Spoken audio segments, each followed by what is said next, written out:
सभी चिकित्सक गणों को नमस्कार।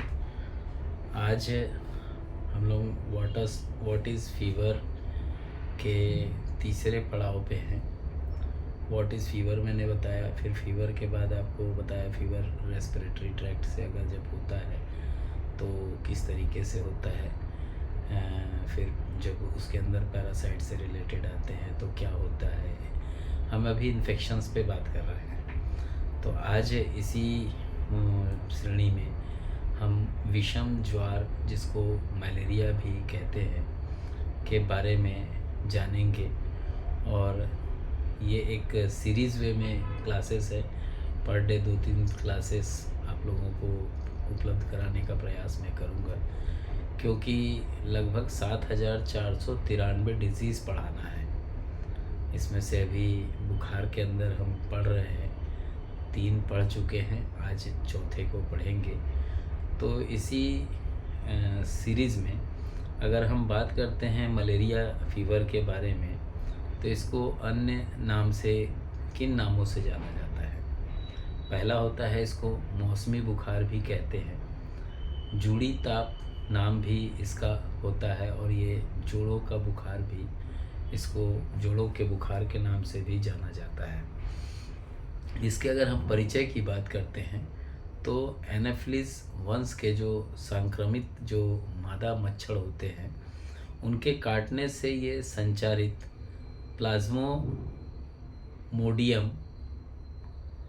नामक जो एक कोशिका होती है, उसकी ये जीवियों की जो रेड ब्लड कार्पल्स होती हैं, लाल रक्त कोशिकाएं जो होती हैं, उसमें ये विद्यमान होकर के उत्पन्न होने वाला एक तीव्र अथवा क्रोनिक इन्फेक्टेड डिजीज़, जिसमें समय समय पर जाड़ा आता है। जाड़ा मतलब ठंड चढ़ता है और फीवर हो जाता है। लाल रक्त कोशिकाएं, रेड ब्लड कार्पल्स जो होते हैं, उसके टूटने के कारण तथा पसीना जो आता है उसके वजह से क्रोनिक रोगियों में ये अधिकतर ब्लड जो एनीमिया बोलना चाहिए, ये हो जाता है। और जो स्प्लीन होता है उसका साइज यहाँ पे बढ़ा हुआ मिल सकता है। अगर हम लोग इसको एक नॉर्मल वे में बात करते हैं तो ये एक ज्वार युक्त जो एनाफिलिस वंश के जो मच्छर होते हैं, उनके प्लाज्मोमोडियम जो वंश के पैरासाइट्स जो होते हैं, उसके रक्त में संप्रेषित कर देने वाले जो तत्व होते हैं, उनके कारण होता है। फीवर के दौरान जो प्लाज्मोमोडियम जो के प्रकार जो होते हैं, वो 48 से 72 घंटे की अवधि के अंतर में आते हैं। तो मलेरिया जो होता है वो एक, इसका जो प्रारूप होता है, उसका स्वरूप जो होता है वो 3 अवस्थाओं से युक्त होता है। तीव्र कंपन, जिसमें ठंड लगती है, तेज बुखार और पसीना छूटना, ये 3 कंडीशंस होती हैं। एक बात नोट कीजिएगा, एक दिन में 2 दिन छोड़ करके प्रतिदिन या दिन में कई बार ठंड लग करके अगर फीवर आता है, तो ये इसकी एक स्पेशलाइजेशन होती है मलेरिया में।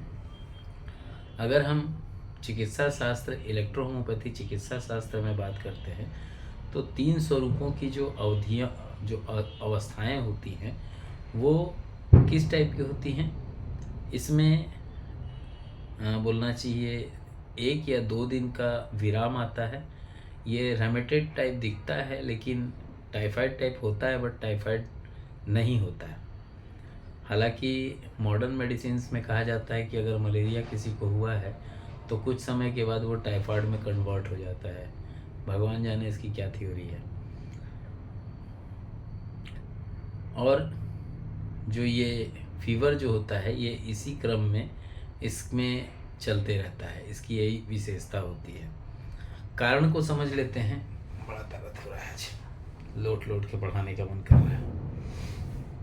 कारण जो होता है, इसमें प्लाज्मोपोडियम की जो 4 जातियाँ होती हैं, मतलब प्लाज्मोपोडियम वाइवेक्स, प्लाज्मोपोडियम फेलिसीफेरम, प्लाज्मोमोडियम मलेरी तथा प्लाज्मोमोडियम ओवेल मलेरिया रोग उत्पन्न करती है। इसके जो एक कारण मैंने बताया, और कारण सुन लीजिए। मलेरिया का जो जीवाणु होता है, मादा एनोफिलिस मच्छर, उसके द्वारा काटने पर मनुष्य के शरीर में ये पहुंचता है। भारत में इस प्रोटोजोआ, मैं क्यों प्रोटोजोआ, फंगल, बैक्टीरिया और एंटीबायोटिक सेंसिटिविटी की बात करता हूँ, वो आप लोगों को समझना होगा, क्योंकि अगर नहीं समझेंगे तो मेडिकल साइंस इसी वे में काम करती है। और आप बोलेंगे कि नहीं, मैं इस चीज़ों को नहीं कराऊंगा, इसको नहीं मानता, तो उस दिन तक हम सभी को इलेक्ट्रोहोमोपैथी रिकॉग्नाइज कराने के लिए बहुत तीखा झोल झेलना पड़ेगा। और जब तक ये नहीं होगा तब तक बड़ा दिक्कत है। और जो कंपनीज़ हैं जो कराती हैं टेस्ट, वो अगर बताती नहीं है कि हाँ किस प्रोडक्ट के अंदर क्या माइक्रोबायोलॉजी निकल के आई है, क्या एंटीबायोटिक निकल के आई है, तब तक प्रैक्टिशनर्स के लिए भी बहुत कठिन है कि कल्चर को हम कैसे करें। अब बात आती है प्रोडक्ट की, तो प्रोडक्ट तो बिल्कुल कोई ना कोई तो बिल्कुल जो बनाया है, जो टेस्ट कराया है, वो उस प्रोडक्ट को सेल आउट करेगा, कॉम्बिनेशन को तो नहीं बताएगा, और बताने की भी ज़रूरत नहीं होनी चाहिए। प्रोडक्ट स्टेबिलिटी पे होती है और स्टेबिलिटी टेस्ट के ऊपर निर्धारित होती है। हम लोग जो पढ़ रहे हैं उसके ऊपर बात करते हैं। भारत में इस प्रोटोजोआ के कारण जो मुख्य वाहक जो है, वो मादा एनोफिलिस जो है, वो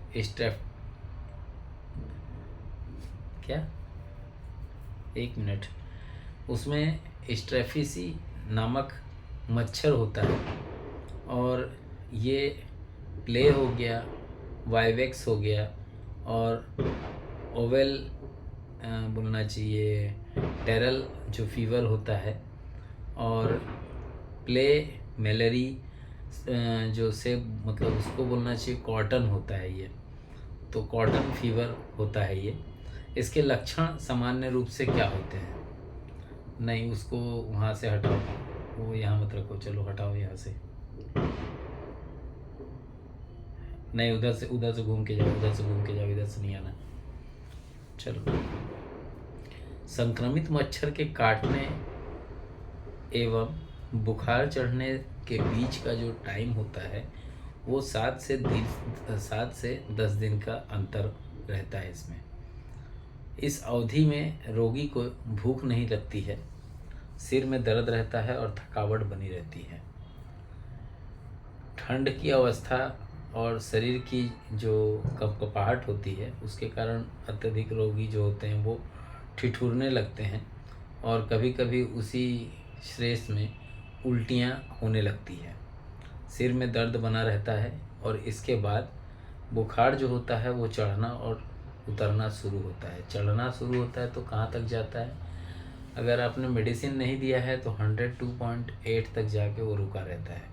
जैसे ही मेडिसिन देते हैं तो वो बढ़ना या उतरने वाला जो क्रम होता है वो चालू होता है। इसमें जो बुखार होता है, मतलब इसमें जो बोलना चाहिए, मतलब रोगी को जलन होती है, और जलन के साथ उसको बहुत ज़्यादा गर्मी का आभास होता है। सूखी हुई और जलती हुई त्वचाएं महसूस होती हैं। जो स्किन होता है वो ड्राइनेस टाइप लगता है, या फिर उसमें बर्निंग सेंसेशन लगता है, जैसे ब्लॉकेज के केसेस में लगता है ना कि यहाँ तक झंझनाहट महसूस हो रहा है। तो उसी प्रकार से मलेरिया का जो पेशेंट होता है उसकी स्किन में बर्निंग सेंसेशन होता है। बुखार जो इसका होता है वो 104 से 106 डिग्री तक जा सकता है। अगर हम बात करते हैं तो ये लगभग 1 से 2 घंटे में पसीना आता है। जब दवाई देते हैं या नहीं भी देते हैं तो 1 से 2 घंटे में पसीना आता है और बुखार कम होने लगता है।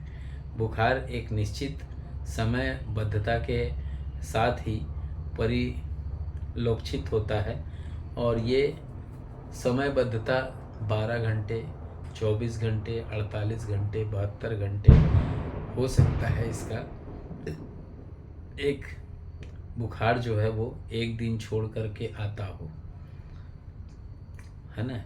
तो तेज़ी से तीसरे अगर हम दिन की बात करते हैं या चौथे दिन की बात करते हैं तो ये इसी तरीके से एक सप्ताह तक हो सकता है। एक बात ध्यान में रखिएगा, नोट कर लीजिएगा इसको, अगर लिख कर रहे होंगे, क्योंकि मैंने लास्ट टाइम भी लोगों को बोला था वीडियो जो बनते हैं उसको लिख के रखिएगा।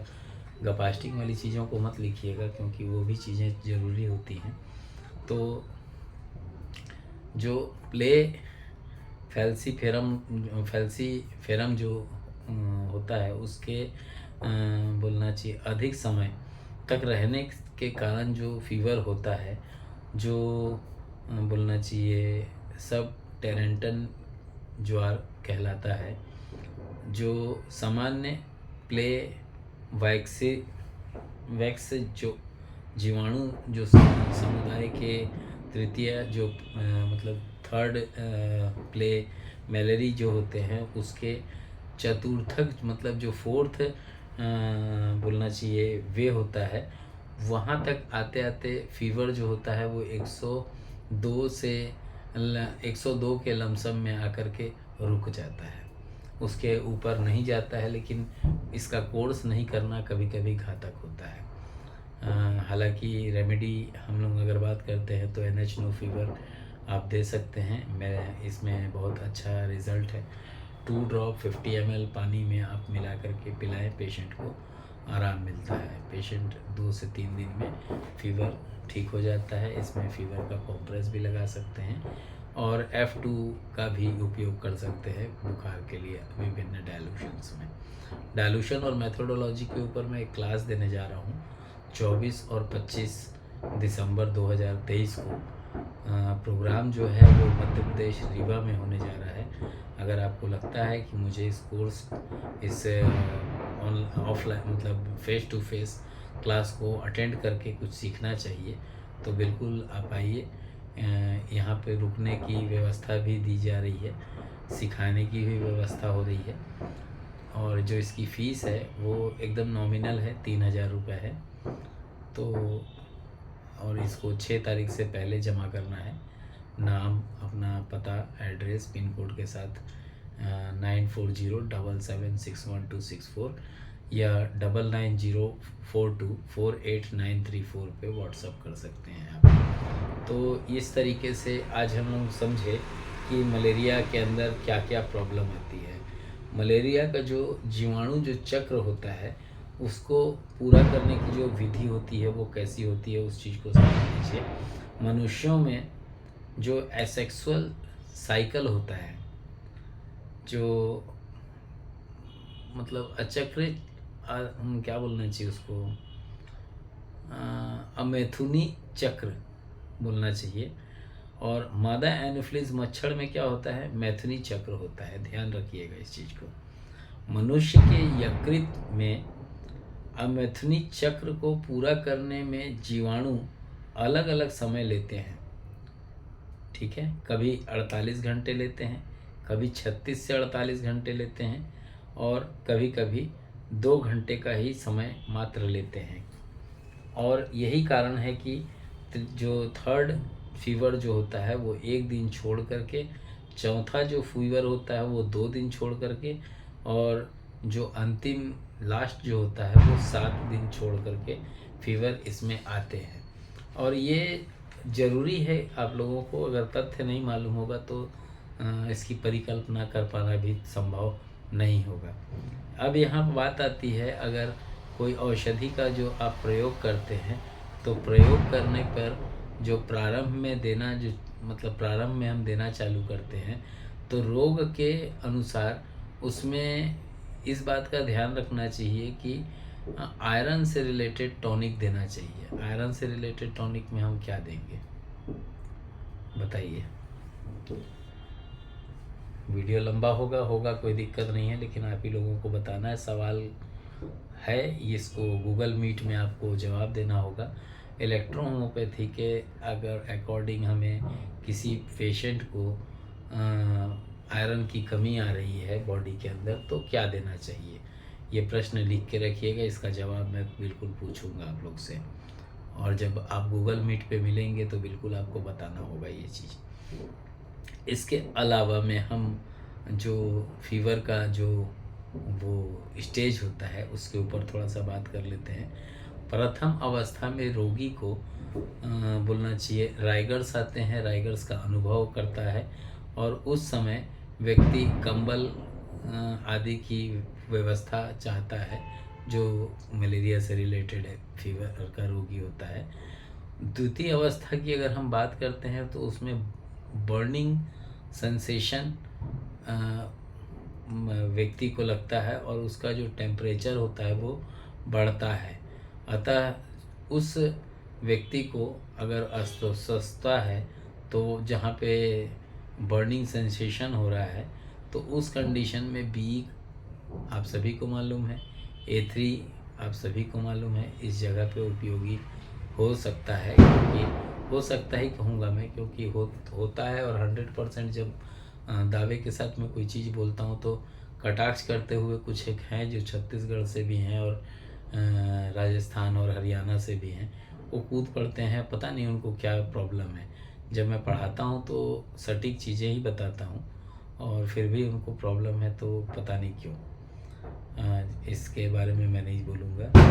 और इस टाइप से क्लासेस प्रभावित होती है, माइंड डाइवर्ट किया जाता है तो इस तरीके से क्लासेस प्रभावित होती हैं और यही कंडीशंस बनी रहती हैं। और जब हम रेमेडीज़ पेशेंट को F2 से रिलेटेड जो अन्य मेडिसिन उसमें लगती हैं उनको देते हैं तो पेशेंट को स्वस्थता अनुभव होने लगता है। अगर हम ज्वार के संक्रमण की बात कर रहे हैं तो इसमें पसीना लाने वाली रेमेडी हमको देनी होती है। पसीना कौन सी रेमेडी लाती है इलेक्ट्रोहोम्योपैथी में? वेन-1। तो वेन-1 का उपयोग यहाँ करना होता है। अगर बात आती है कि गले में जलन महसूस हो रहा है तो उस कंडीशन में पेशेंट को आप C13 का एप्लीकेशन गले पे लगवा सकते हैं। फर्स्ट डाइल्यूशन में लगाइएगा, डाइल्यूशन थर्ड के बाद वाला फर्स्ट मत बनाइएगा, वो फोर्थ होता है। क्योंकि हम क्लास 3 के बाद जाने के बाद क्लास 4 में पढ़ते हैं, न कि क्लास 3 के बाद हम क्लास 1 में जाते हैं। जो लोग डाइल्यूशन थर्ड या क्रूड लेके डाइल्यूशन थर्ड बना के उसको फर्स्ट मानते हैं फोर्थ को, वो फोर्थ फर्स्ट नहीं होता है।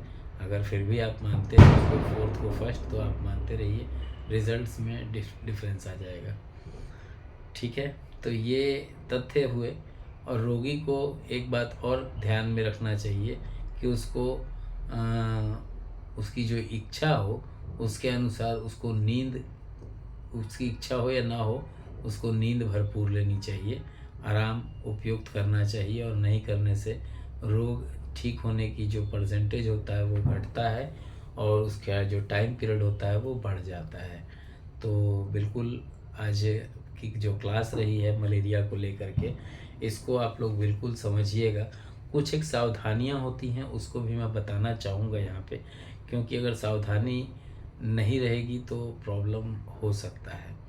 जब आप किसी मेडिसिन को देते हैं ख़ास तौर पे, तो इस बात का ध्यान रखिएगा कि अगर एलोपैथी रेमेडी दे रहे हैं तो एलोपैथी मेडिसिन दे रहे हैं तो उसके बहुत ख़तरनाक साइड इफ़ेक्ट होते हैं। और साइड इफ़ेक्ट कैसे होते हैं वो एक डॉक्टर हैं योगेश्वर प्रिया जी, उनसे पूछ सकते हैं।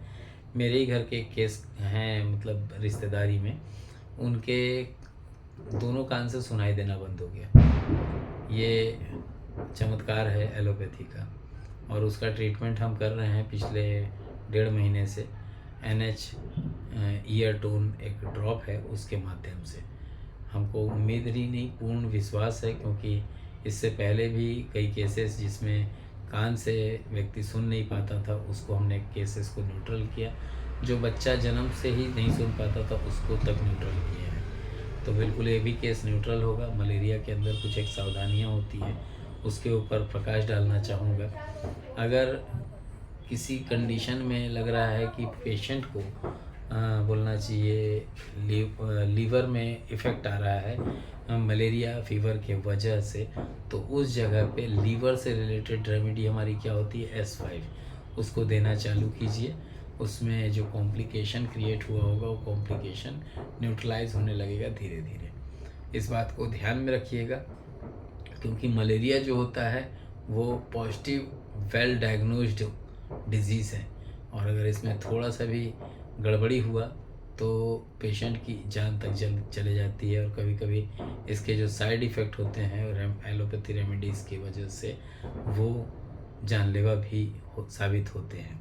तो इसी के साथ मैं इस क्लास को समझता हूँ, मैं आप लोगों को बता चुका हूँ, फिर भी अगर एक वे में बात करूँ तो मलेरिया के जो लक्षण होते हैं उसके अनुसार जो रेमेडीज़ के आप चयन करते हैं तो वो तो चयन आप कर लीजिएगा, बट मैं इसके 4-5 पॉइंट्स बता देता हूँ।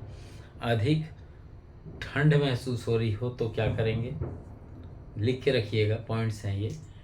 मलेरिया में अगर खून की कमी हो रही है तो क्या करेंगे, हालांकि ब्लड बढ़ाने वाली रेमेडीज़ आप स्पाइनल कॉर्ड में अप्लाई कर सकते हैं। अगर कैंसरस है तो leukaemia stopper 1 palliative care, leukaemia stopper palliative care. और अगर लगता है कि नहीं वो पेशेंट जो है वो नॉर्मलाइज वे में है तो वहाँ पे ब्लड रिलेटेड एक प्रोडक्ट है ब्लड कॉम्प्रेस, उसको आप अप्लाई कर सकते हैं। ब्लड क्रिएटर कॉम्प्रेस है इसका नाम। इसको आप स्पाइनल कॉर्ड पे अप्लाई करेंगे, 3 से 5 दिन में ही वो ब्लड के मैरो से ब्लड को बनाने वाला प्रोसेस चालू कर देता है। तो इस तरीके से होता है। तीसरा जो है पॉइंट, अगर पुराना मलेरिया है तो उस जगह पे क्या करें, ये बहुत खतरनाक होता है, ई कोलिक बैक्टीरिया से रिलेटिंग होता है, तो बिल्कुल आपको मालूम होना चाहिए। और पुराने मलेरिया के अगर रोगी में रक्त की कमी बार बार आ रही है, देखने को मिल रही है, तो वैसे कंडीशन में क्या करना चाहिए। कई बार मलेरिया के पेशेंट में सेंसलेसनेस हो जाता है, वहाँ आपको क्या करना चाहिए। ये कुछ एक पॉइंट्स हैं, इन पॉइंट्स को अगर आप व्यू लेकर के चलेंगे तो आपको ना तो प्रॉब्लम होगी और ना तो प्रैक्टिस में कोई महसूस होगा कि हम प्रैक्टिस को बहुत आसानी से कर पा रहे हैं। तो इसी के साथ मैं इस मलेरिया की क्लास को समाप्त करूंगा। जय हिंद, जय इलेक्ट्रो होम्योपैथी, जय काउंट सीजर मेटी जी, जय नासक मेथोडोलॉजी।